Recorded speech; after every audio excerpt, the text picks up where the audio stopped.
Teleimpacto, lo que necesitas saber.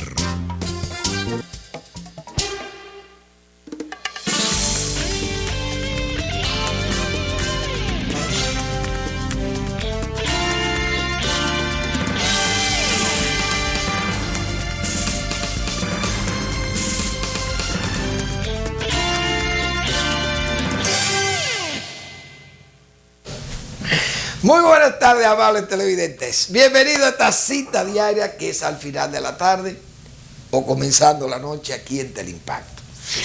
Bueno, hay muchos temas, hay varios temas. Voy a tratar primero el tema del día. Bueno, pero vámonos ayer. Ayer fue Día de las Madres. Es un día que lo celebran los que tienen sus madres vivas y lo conmemoramos los que tenemos nuestras madres muertas. Pero siempre yo he pensado que hay que ir a los cementerios, los que tienen su madre muerta, hay que ir a los cementerios. Aunque usted haya cremado a su madre y esas cenizas se hayan regado donde usted quisiera, o la haya depositado en un lugar, diríamos, sagrado para la familia, para usted, o en el cementerio, en una pequeña cripta, pero hay que ir a los cementerios. La gente, yo no sé por qué, mucha gente, bueno, le da un pito, como dicen los muertos, pero hasta, yo creo que hasta Pablo le escribió a los tesalonicenses.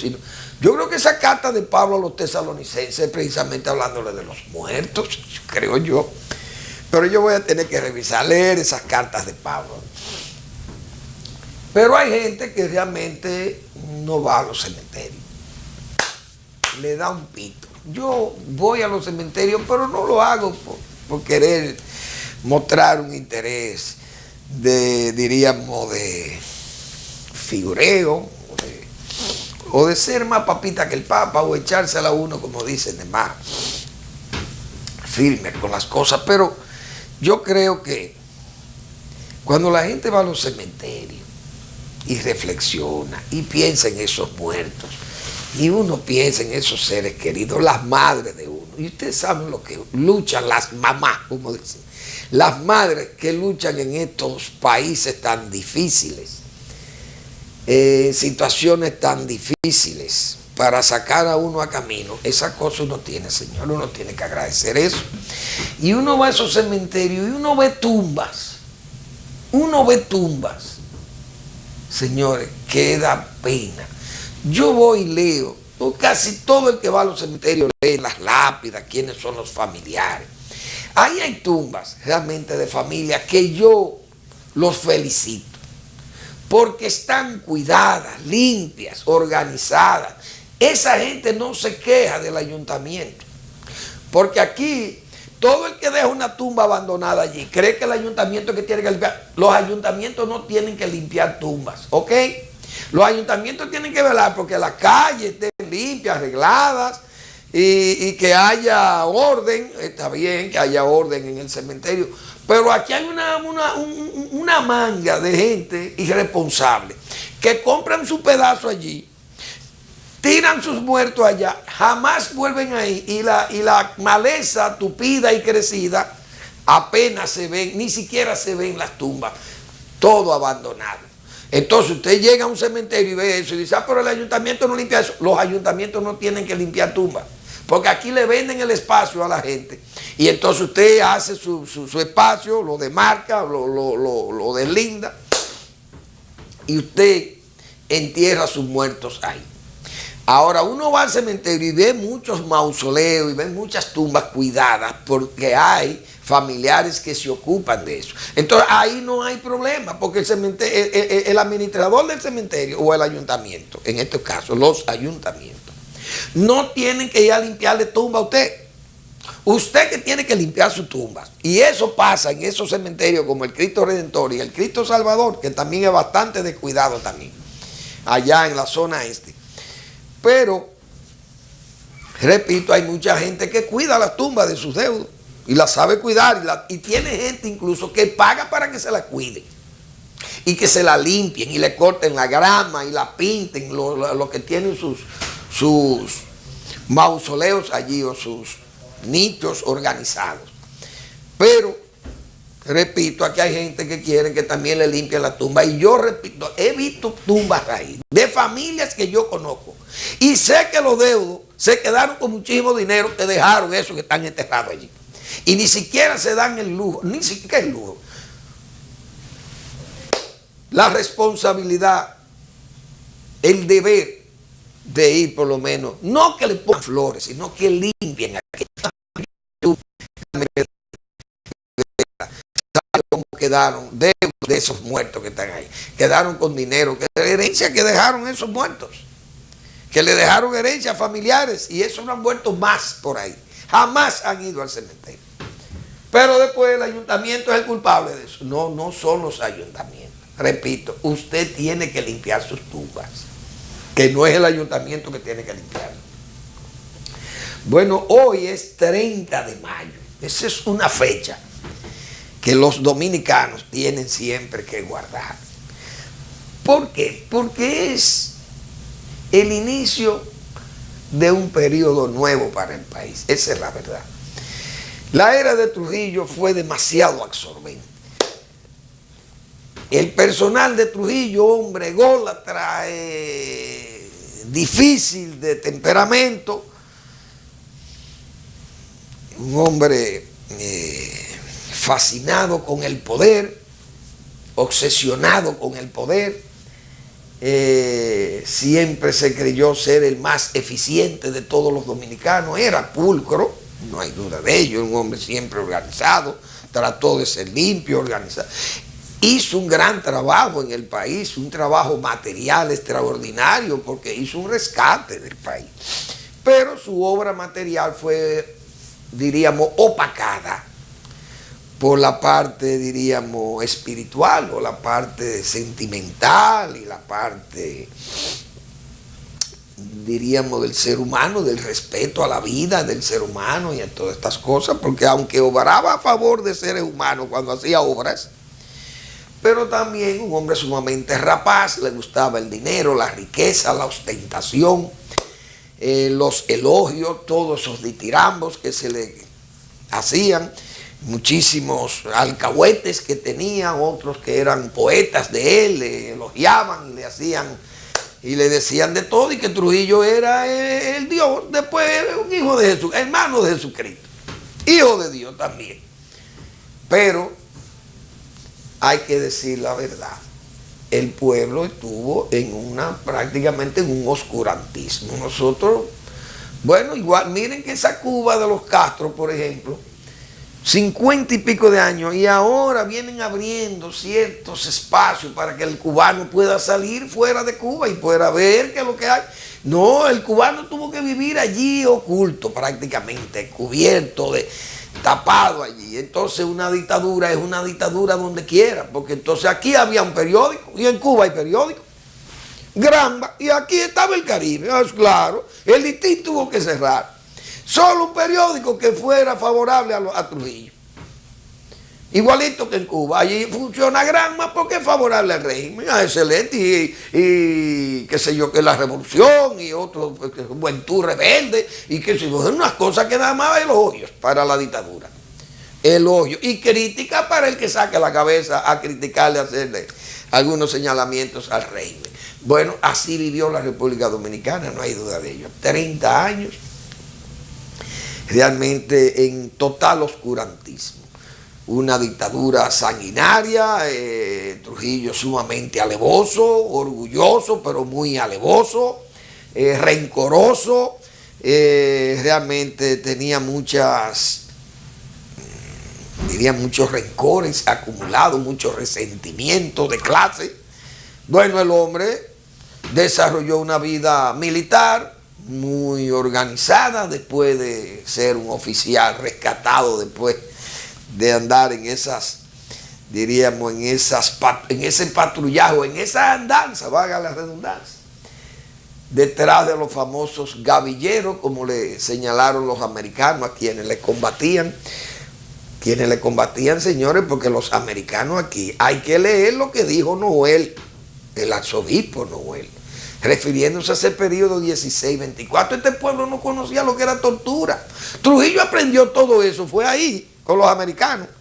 Todo eso de la tortura del agua, que todavía la vimos por Irak, eso es de la 82 aerotransportada, de esos marines americanos, eso fue lo que trajeron la tortura aquí, y pegarle cigarrillo a la gente en el cuerpo, o la horca, y el lazo, y los sustos, y todas esas cosas, esas torturas que se hicieron, que se conocieron aquí, todas esas trampas, y darle dinero para la traición y la alevosía, todas esas cosas, y los degüellos de gente, y tiros por la espalda, y bueno, el duelismo se olvidó porque el dominicano era duelista.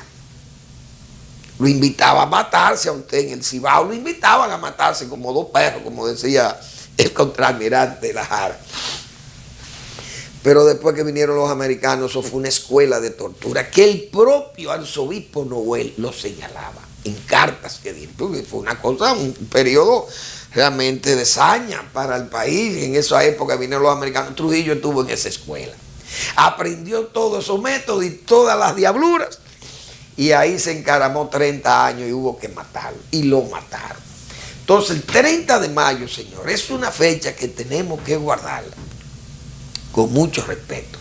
Ese grupo de dominicanos, donde están los ejecutores, diríamos, ahí está Antonio de la Maza, que participó en la ejecución de él, Salvador Estrella Sadalá, el general Inver, que está vivo, gracias a Dios que esté vivo también, y ojalá siga viviendo muchos años, el teniente que no está en esa foto, Amado García Guerrero, ahí está Tunti Cáceres, Michel, Huáscar Tejeda, don Luis Amián Matió, la gente está muerto también, Juan Tomás Díaz y Octavio y Antonio de la Maza, los que mataron al jefe. Ahí no sé, porque no veo, bueno, que esa foto no lo cubre todo. Esta fue una foto que publicó el régimen. Fíjense que dice criminales prófugos. Eso fue una foto que publicó el régimen todavía de Trujillo. Le digo, ya el régimen sin Trujillo. Cuando ve a alguno de ellos, avise al puesto militar más cercano. Es decir, todos ellos estamos siendo perseguidos. En ese momento estaba, me imagino que estaba detenido, herido, Cedeño, que estaba en la clínica internacional. Pero luego cayeron también Pastoriza Neré, Roberto Pastoriza, y bueno, Cedeño no está tampoco, ahí está don Modesto Díaz, hermano de Juan Tomás, y bueno, de los que estaban en el complot hay más gente, porque Pupo Román, que fue un hombre también muy cercano a la familia, casado con una sobrina de Trujillo, estuvo involucrado también en el atentado. Pero el hombre fue muy vacilante, entró en un periodo, en un estado de, parece, de confusión, de debilitamiento del carácter, dio órdenes, no le hicieron caso a sus órdenes, ni Balaguer le hizo caso, ni Negro, ni... Es más, Mélido Marte, que señores, Mélido Marte estuvo ahí, parando órdenes, esas órdenes de Pupo Román, Mélido Marte, parándola y dando y diciendo que no le hicieran caso. Oigan qué gente aquellas. Entonces, bueno, todos, excepto don Luis Amiama y Antonio Inver, sobrevivieron. Los que quedaron vivos, días después o meses después que estaban detenidos, fueron realmente masacrados, fusilados por Ramfi Trujillo y un grupo de locos, borrachos, de sinvergüenzas, criminales, cobardes, porque entonces lo mataron amarrado a todo ello. Y así terminaron los héroes del 30 de mayo. Las familias realmente diezmadas, principalmente a los de la Maza. Los Díaz sufrieron mucho. Don Modesto fue fusilado por Ramfis. Juan Tomás cayó abatido por el CIN allá en la avenida Bolívar, comenzando la Bolívar, él y Antonio de la Maza. Y los Díaz, señores, que Trujillo, siendo niño Trujillo, vivía, como se dice, maroteando en la finca de Lucas Díaz. del viejo Lucas Díaz. Un hombre de la Manigua, un hombre general Lucas Díaz, que tengo entendido que su padre estuvo en Cuba en los tiempos de la guerra de Gómez, luchando allá a favor de la revolución cubana, de la independencia, el general Lucas Díaz. Creo que era el papá del mismo general Lucas Díaz, ya que el viejo Lucas, como le decía, o no sé si era el mismo. Puede haber sido el mismo Lucas Díaz, tal vez en los años, pienso que sí. Trujillo nació en el 91, 1891. Lucas Díaz ya era un veterano que venía probablemente de esas guerras de Cuba, de la guerra chiquita de Cuba, el general Lucas Díaz, y entonces sus hijos Modesto y Juan Tomás, esa gente eran prácticamente compañeros de Trujillo, andaban en esas fincas, y Trujillo, bueno, cuando le informaron que los hijos del general Lucas Díaz andaban en pasos de asesinarle o de complotar contra su régimen, él dijo que eso no era posible, que los hijos del viejo Lucas Díaz no podían traicionarle porque eran sus hermanos, y es verdad. Y él los colmó, desde luego, de favores y de rangos a la familia, y a toda la familia que participaron ahí, es verdad. O no a todas, pero a gran parte. Y porque ahí estaba Salvador Estrella Sadalá, hijo de Piro Estrella. Un hombre también que, aunque entró al régimen después de combatirlo, comenzando, pero fue un hombre que le demostró lealtad al jefe, a Rafael Leonidas o a Fello el de San Cristóbal. Entonces, señores, de ese 30 de mayo, hay que decir que aunque esa gente fueron favorecidos, muchos de ellos, pero llegó un momento en que era una atmósfera irrespirable, pesada, y entonces había que salir de ese señor que fue un hombre de horca y cuchillo, como fue Trujillo. Fue un hombre muy trabajador, porque muy laborioso, hay que decir la verdad. Ahí está el carro del generalísimo, que fue realmente tiroteado intensamente. Fue el primer escopetazo, se puede decirlo, fue de la Maza, de Antonio de la Maza, pero en el carro en que le dispararon a Trujillo, que era un carro de la Maza, señores, hay que decir que los 4 que iban ahí, que fueron los primeros 4 que enfrentaron a Trujillo, se puede decir, estaba don Antonio Inver manejando ese carro, un Oldsmobile negro, creo que era negro. Estaba ese es el carro, sí, el Oldsmobile. Ahí está el Oldsmobile de Antonio de la Maza, del cual le dispararon a Trujillo el primer escopetazo con unos plomos, señor, unas balas preparadas por los españoles, creo que fueron, ahora no recuerdo los nombres, pero estaba, yo creo que Diovín Filpo y otro, un español ahí, que hicieron los balines esos especiales. Y Antonio de la Maza hizo una descarga con esa escopeta que me imagino que sería una especie de trabucazo. Esos balines penetraron el hombro de Trujillo o la parte de la axila, no sé. El asunto es que el hombre quedó herido grave de ese primer trabucazo de Antonio de la Maza. Pero Salvador Estrella Sadalá estaba ahí, en ese carro, y el teniente Amado García Guerrero. Fueron los 4 ejecutores primero de esa gesta realmente que ajustició a Trujillo. Ese señor, miren, aquí yo tengo una foto del tirano Heró, porque esos mocanos, los mocanos han participado, señores, en eso. Mataron a al primero, a Heró, Genízaro también. Que es una pena que estemos. Vamos a ver si los muchachos me ayudan. Dani, lo vamos, porque estamos en la historia. Este caballero que está aquí, que se llamó Ulises Heró, alias Lilis. Fíjense su traje de bicornio y todo. Mírenlo ahí. 1899 cayó abatido a balazo en Moca. Los mocanos participaron en la muerte de ese tirano. Y los mocanos también. Señores, el padre de lo de la Maza participó en la muerte de ese caballero, de Lili. Y entonces la otra generación de la Maza acabó con este. Miren el otro. a Fello, el de San Cristóbal. Usted lo oiga ahí, eso es en el año 1930, con el mismo uniforme del anterior. Oiga, se juramentó con el uniforme del tirano Heró. Ahí está con su bicornio y todo, que eran de Heró. Ese traje que tiene Trujillo ahí era de Heró. Óigase bien. Ese lo vistió, el mismo uniforme que utilizaba Lilis. Ahí está, el jefe, con su bicornio y todo. Pero, señores, hay muchas. Es una pena que yo no traje mis lentes, porque hubiera leído algo sobre el panegírico que le escribiera el doctor Joaquín Balaguer en el enterramiento de ese caballero. Porque se ha querido, señores, porque la historia es buena, hay que leer todas estas cosas.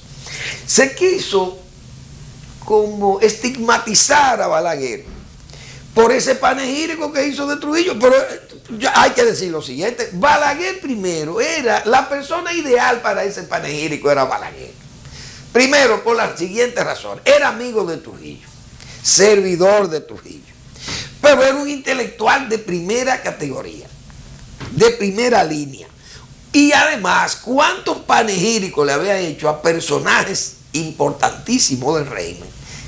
El propio Balaguer. Por ejemplo, él hizo el de Don Pipí Troncoso, el de Peñavalle. Yo creo que yo no sé si el de Ortega Fría también, pero creo que también hizo el de Ortega Fría.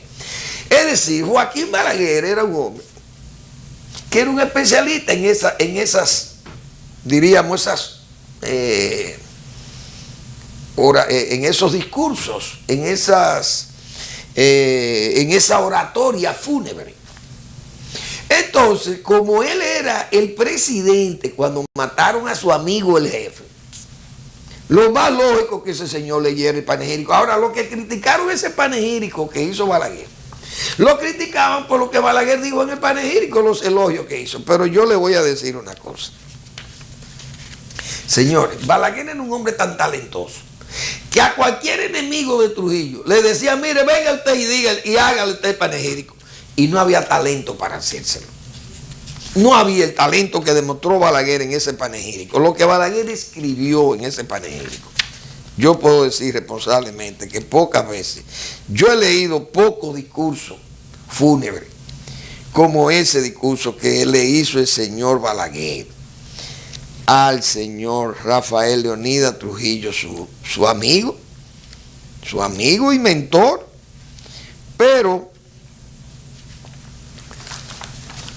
resulta que hubo amigos que le puso a Balaguer el nombre de Joaquín Antonio Videla Balaguer y Ricardo. Joaquín Videla, oigan, el dictador argentino Videla, muerto ya, pero sobrevivió muchísimos años ahí, parte de esa dictadura de Argentina, que fueron unos bárbaros. Bueno, el último de esos bárbaros, que fue Viñones, Reinaldo Viñones, que fue el último presidente, creo, de la junta esa, de esas juntas militares que hubo por ahí.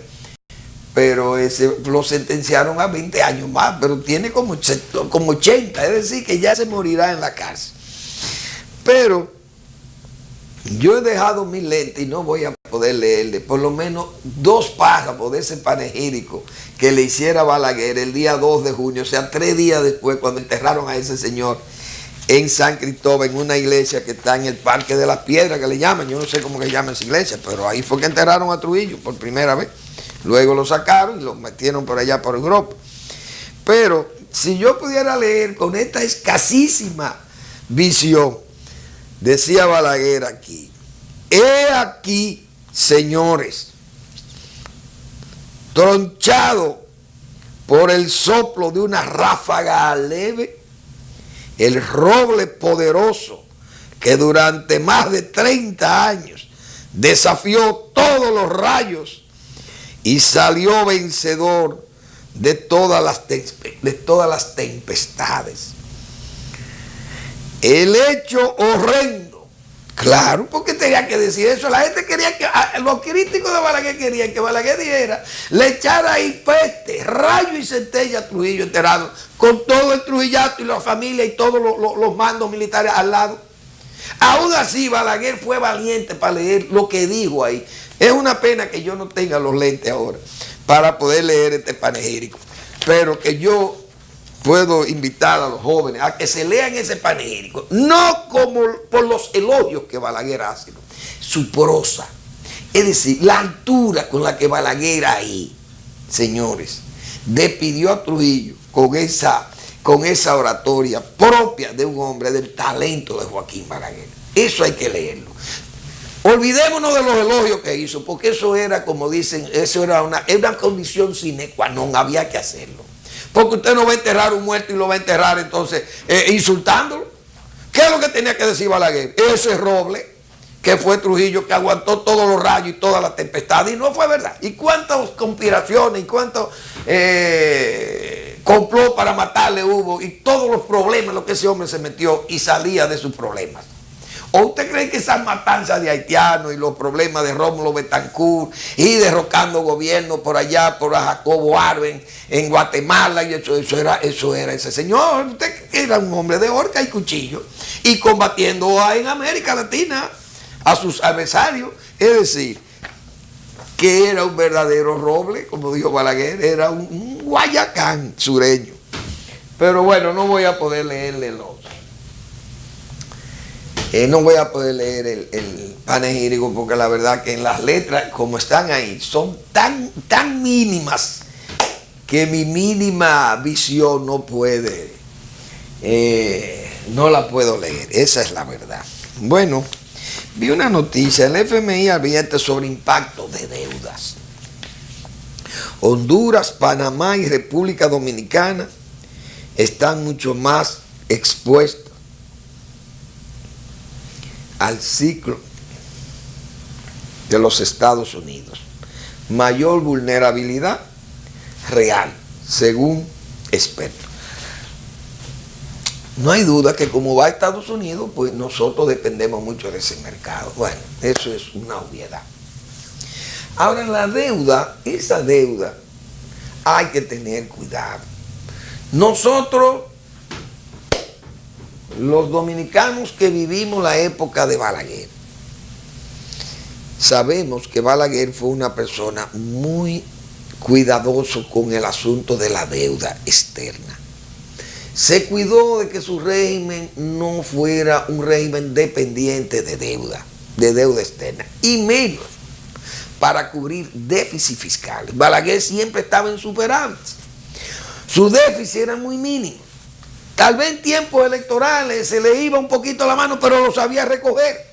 No endeudaba el país para pagar déficit, ni para cubrir, ni siquiera para pagar. Pagaba, mala paga, pero pagaba.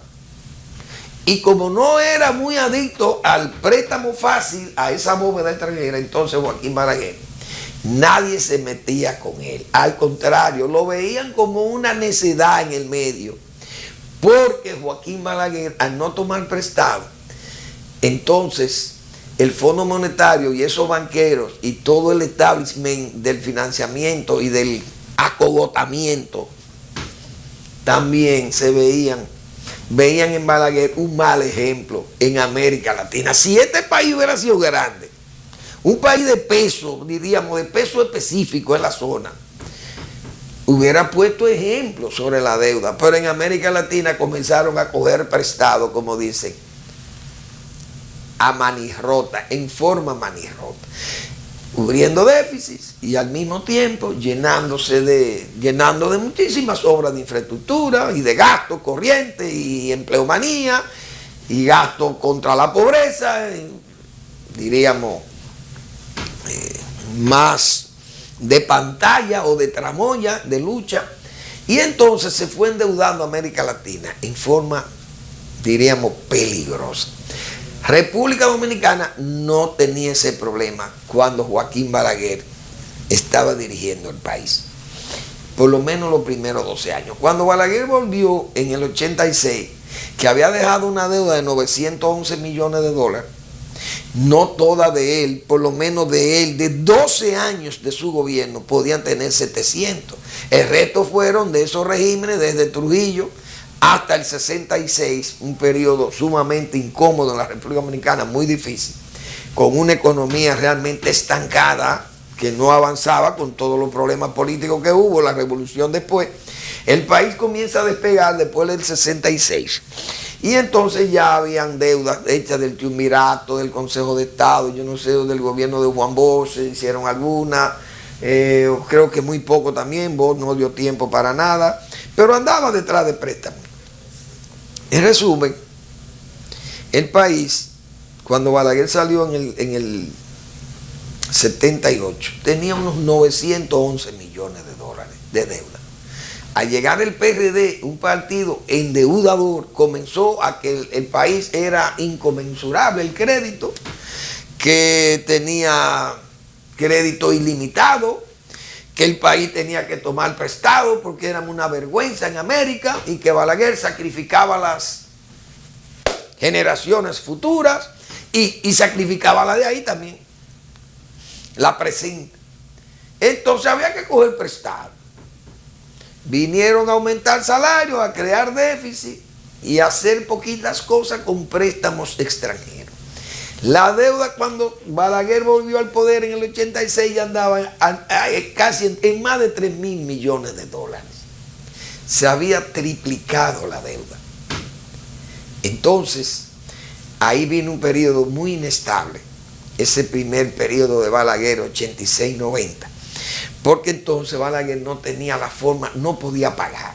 Porque le dejaron en el gobierno de Salvador de Blanco, le dejó un tollo o le dejó un amarre, como dicen, con ese fondo, que no podía pagar el país. Balaguer dijo que no podía pagar, pues no tenía los dólares.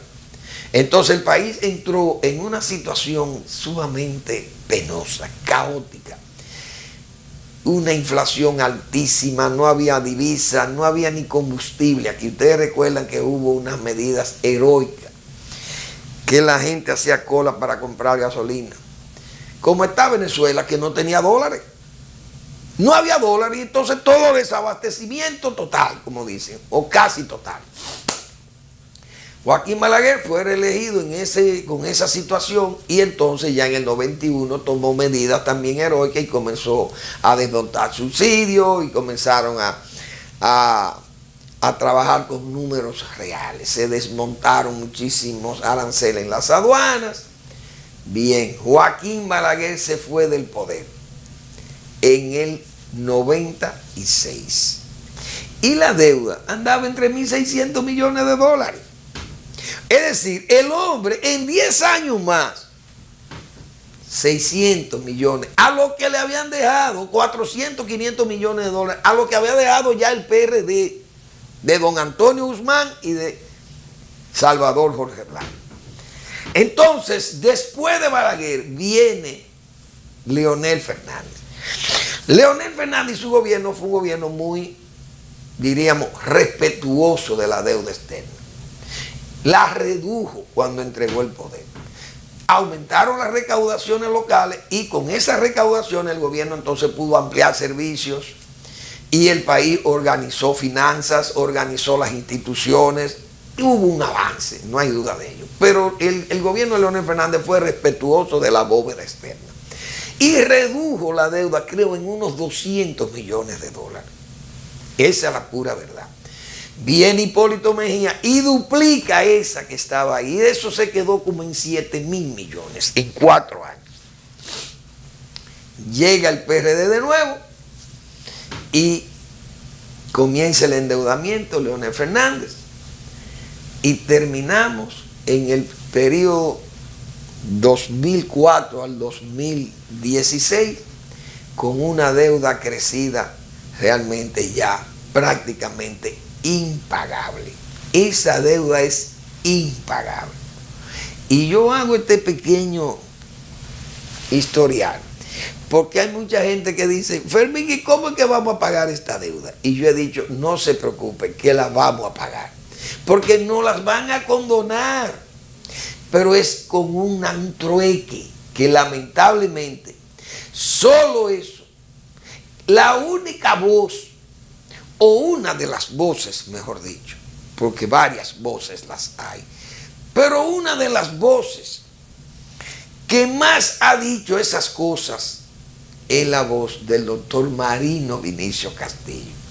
Pero también está el ingeniero de Payana Anita, que es un hombre preocupado y que escribe. Y hay una legión de dominicanos que se han ocupado también de señalar el peligro con esa posición aluvional que hay con la migración haitiana, de llenar a República Dominicana de haitianos como se está haciendo. Y con eso buscarle una solución a Haití. Y ya se le puso nombre al proyecto nacional que se llama Estado Binacional, porque todo ese proyecto binacional Quisqueya, eso no es más que el comienzo de lo que viene. Y cuando nosotros tengamos el agua más de ahí, que no podamos hacer frente, porque una crisis en Estados Unidos, imagínense ustedes que ven un loco como Donald Trump allí y crea una crisis económica en los Estados Unidos, que nos lleve a nosotros también y nos contagie. Y ese contagio nos lleve a una situación, diríamos, de cesación de pago o de un alza en los intereses de la deuda que nosotros tenemos, que se haría impagable y que nosotros estaríamos en una situación de cesación de pago, como pasó con Hipólito Mejía. Señores, con esa deuda que nosotros tenemos, solo nos van a decir, nosotros le vamos a condonar esa deuda si ustedes asumen Haití. Y ese es el plan. Por eso yo digo, no se preocupen, que la deuda la vamos a pagar con un trueque. No una condonación, nos van a condonar la deuda, porque mientras más debamos a esos países que son los que están interesados en la fusión, mientras más debamos, mejor para ellos, su proyecto se les facilita, porque al final compran el país, lo compran. Fíjense que a nosotros no nos van a dar deuda mientras el país pueda pagar deuda. Cuba, que es una vergüenza en la zona, porque ese es un país que tiene 2 veces o 3 la República Dominicana territorialmente hablando. Cuba era una potencia económica y a Cuba han tenido que condonarle la deuda y vive de la dádiva. Ha fagocitado a Venezuela, ha fagocitado a la Unión Soviética, le debe a las 1000 vírgenes y le condonan deuda a la pobre Cuba. Un régimen de 56 años, de 57, hoy hace 55 que mataron a Trujillo y ya Fidel estaba instalado. Imagínense ustedes. Ese régimen tiene 57 años. El régimen, el castrato en Cuba. Deuda a la Unión Soviética, nunca pagó. Deuda en Europa, todos los países de Europa. Yo creo que la deuda con Europa era de más de 28.000 millones de dólares. Cuba no pagó. Francia ahora, hace unos días prácticamente, antes de que Obama fuera a Cuba, le condonó 8.000 millones de dólares a Cuba y le puso a pagar 2.800 en 18 años. Oigan en la consideración a ese país. Un país con un régimen de oprobio, sin libertades.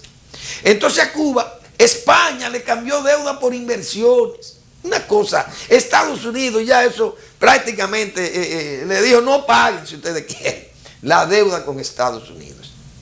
Cuba no paga, le condonan deuda. Alemania le condona deuda, España, Francia, Italia, todo el mundo le coge pena a Cuba. Un país 3 veces más grande que nosotros. Y que tenía una riqueza no solamente física, sino riqueza humana, económica, más que nosotros. Pero muchas veces más que nosotros, que la República Dominicana, que éramos esto era un barrio de La Habana para esa época. Y hoy aquella ruina tiene que vivir de la dádiva. Pero Cuba no tiene que entregar su territorio, ni tiene que recibir haitianos, al contrario, lo saca a patadas. Entonces a nosotros nos van a condonar esa deuda, es verdad, cuando asumamos Haití. Lamentablemente vamos a tener que cambiar nuestro país para asentarle a esa población que está allí indefensa y que necesitan ellos sacarla de ese problema cuando le amplíen este territorio y le digan, miren, ahí te tienen otra cancha para ir a jugar, para ir a depredar, tumben palos, consuman el agua de sus ríos, que esos son de ustedes también. Ustedes son negros iguales que los negros del este y los negros del oeste. Ustedes lo único que hablan una cosa por allí y otros hablan por acá, y ustedes aprendan el español, que aquellos son los que están delante de ustedes. Y ellos van a aprender el español porque la necesidad tiene cara de rey. Y lamentablemente nosotros, nuestra deuda, nos la van a condonar, pero a cambio de que perdamos nuestra soberanía. Y eso es una verdadera traición al país. Vamos a la pausa y regresamos.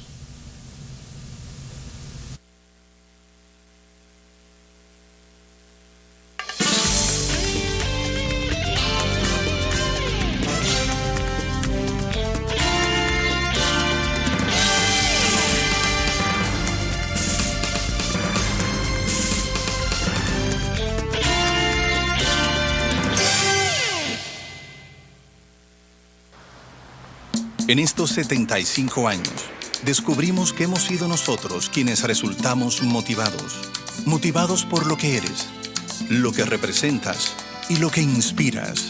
De ti aprendimos la grandeza de la fe en la realización de metas y confirmamos que no hay alguien más comprometido que un dominicano con ganas de llegar lejos.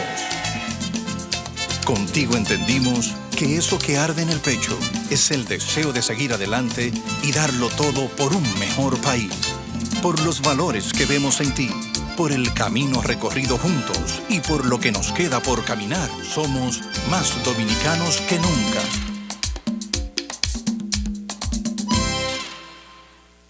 Eres soporte de la familia. Eres de los que con su trabajo mueven la rueda que pone en marcha al país. Ahora la patria te convoca para que seas vigilante de la democracia. Intégrate a un colegio electoral. Obtén más información en www.jce.do, acudiendo a la Junta Electoral del municipio o llamando a Fonojunta a los teléfonos 809-534-0523 y desde el interior sin cargos 1-809-200-0523. Tú puedes ser garantía, hacer la diferencia. Intégrate, tú cuentas. Junta Central Electoral, garantía de identidad y democracia. ¿Por qué es importante un sistema de pagos moderno y eficiente? Ha llegado el fin de mes y esperas la entrega de tu sueldo. Ya has calculado el pago de tus cuentas: préstamo, casa, carro, luz, teléfono, estudios, comida. Pero imagina que solo te pudieran pagar en efectivo y no existen instrumentos de pago modernos y confiables que te faciliten cumplir a tiempo con tus compromisos. Esto afectaría tu vida diaria y también la vida de tus relacionados y de las demás personas. Quedarías mal. Perderías muchas oportunidades y tiempo. Para facilitar el uso eficiente del dinero en compras, ventas, pagos y transferencias, el Banco Central garantiza el adecuado funcionamiento del sistema de pagos, creando normas y reglamentos, autorizando instrumentos de pagos, tarjetas de crédito, débito y prepagadas, cheques, pagos móviles, transferencias nacionales y a Centroamérica, para que la población pueda realizar sus actividades económicas con rapidez y seguridad. Pagos en tiempo real y tránsitos mínimos, logrando un notable ahorro de tiempo, contribuyendo así al buen funcionamiento del sistema financiero y de la economía. Porque un sistema de pagos confiable es parte importante del esfuerzo que hacemos para convertir tus sueños de hoy en tus logros de mañana. Campaña de Educación Económica y Financiera del Banco Central de la República Dominicana, por la estabilidad y el crecimiento.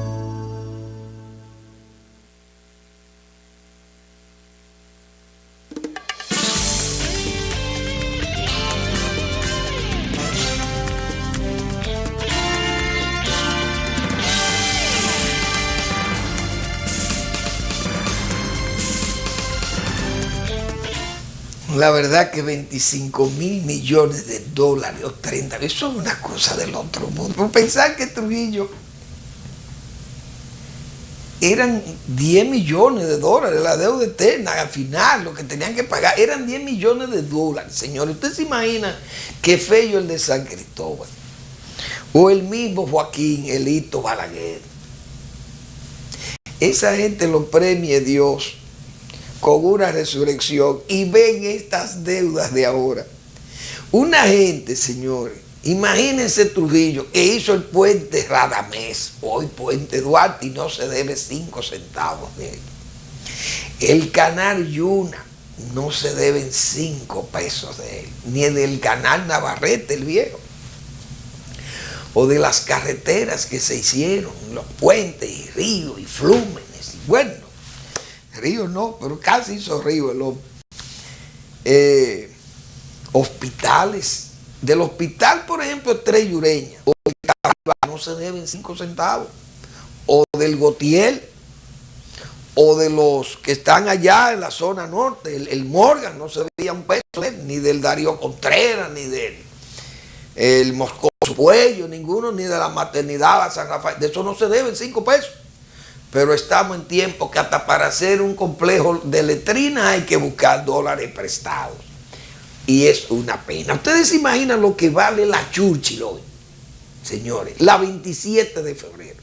La Kennedy, esas avenidas, lo que va, la Núñez de Cáceres, la Luperón, la Charles de Gaulle y la Jacobo Magluta, nada más por citar algunas, porque silencio más por razones de espacio y de tiempo. Eso es una cosa que, señores, sinceramente debemos dinero. De los puentes que hay ahí, solamente se debe del puente que hizo el PLD como gobierno, que es el Juan Bosch. Después del Mella, del Duarte, del Sánchez y del Peinado no se deben 5 centavos de ellos. Pero así es que estamos, así es que está el desarrollo diseñado.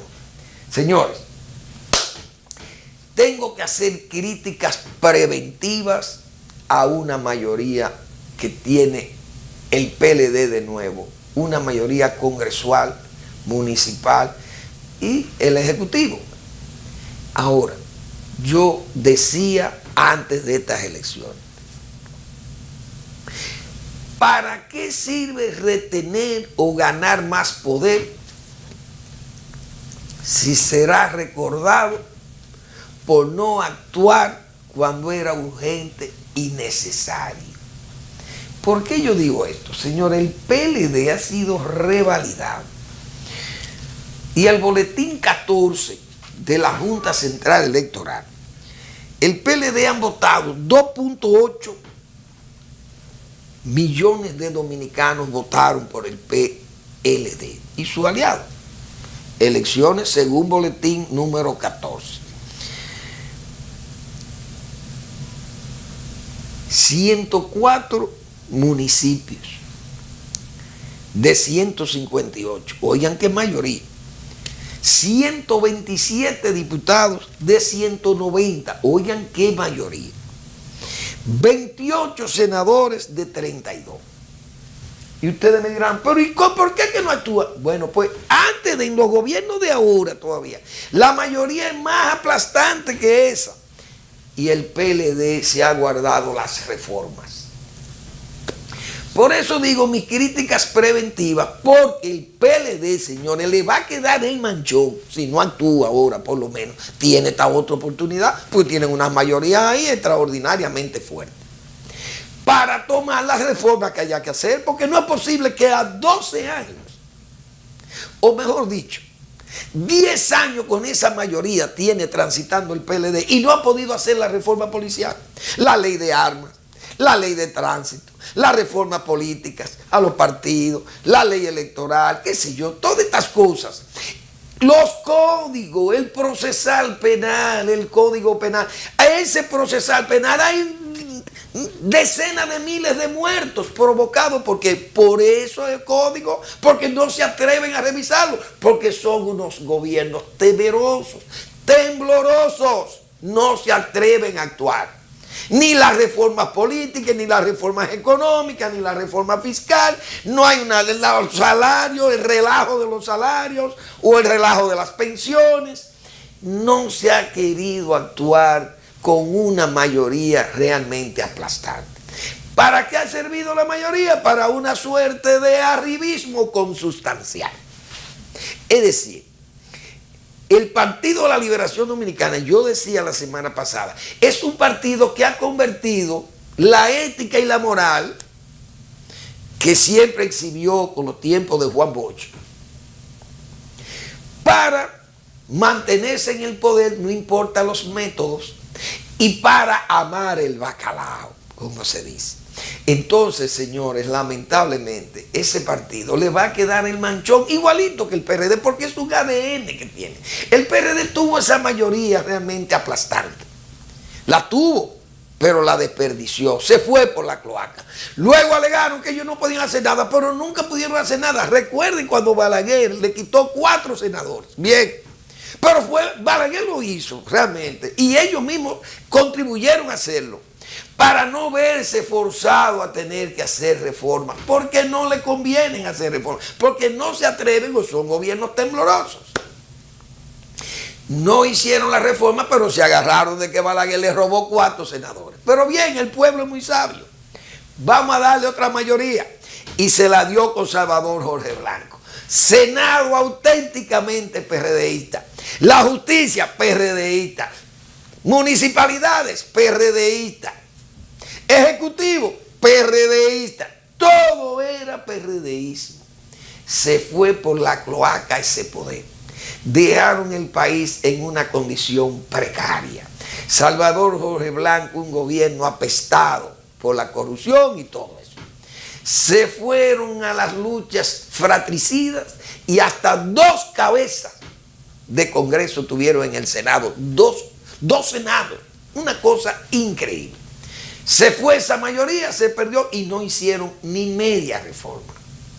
Viene el PLD, le dan las mismas facilidades y no ha hecho con la reforma, o mejor dicho, con la mayoría aplastante, 10 años, un Congreso para el progreso. Y tienen todas las reformas, han sido detenidas y no se atreven a aplicar las reformas.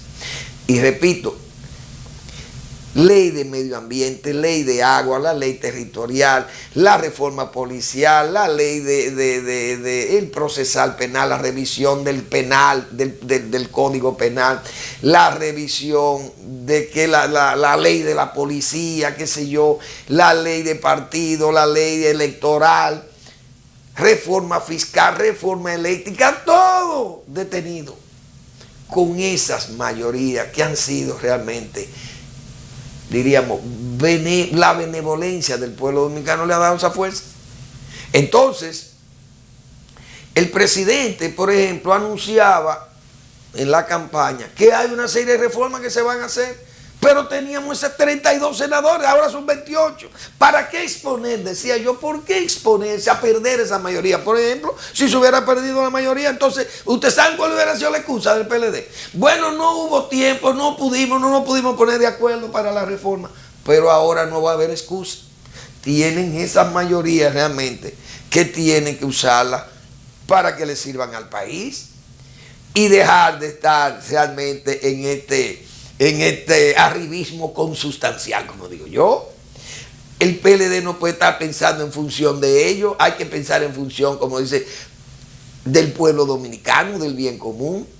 No, si no aprovechan esto, señores, el PLD va a pasar a la historia como un partido más del sistema que no hizo los ajustes, no hizo las cosas que tenía que hacer. El país sigue en vilo con muchísimos problemas aplazados, decisiones aplazadas. Y no podemos seguir en este ambiente realmente de incertidumbre o de inmovilismo, porque el país entonces no va a avanzar. Imagínense ustedes, bueno, avanzamos económicamente, el país físicamente, el país va creciendo, todo eso está muy bien.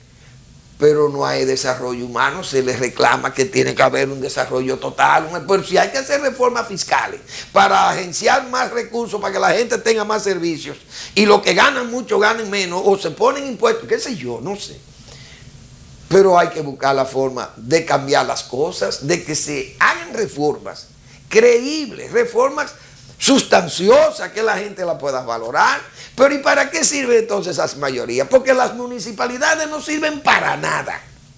Todos viven llenos de desaciertos, de unas, diríamos, unas imposturas no fácticas, pero son imposturas al mismo tiempo, que ganan las elecciones, los votos, y lo que van a repartirse unos presupuestos en forma realmente abusiva contra el pueblo.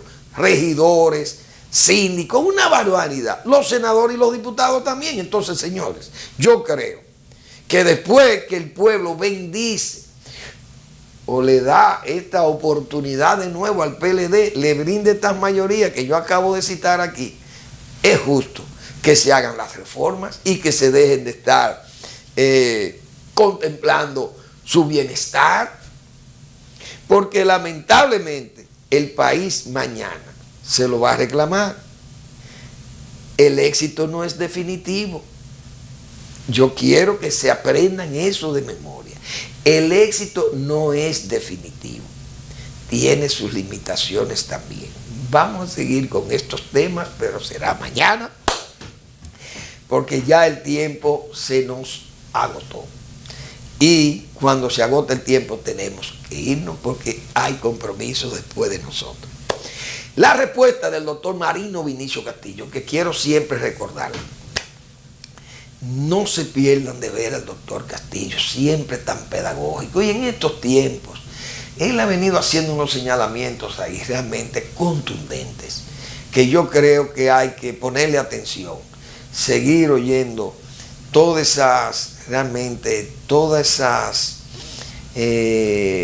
esos desaciertos que él señala que ha habido con este proceso electoral, las trampas que dice él que se han tendido contra la oposición. Bueno, yo creo que esas cosas hay que ponerle atención, hay que hacer lectura razonada de ello y sacar conclusiones. Señores, gracias por preferirnos y hasta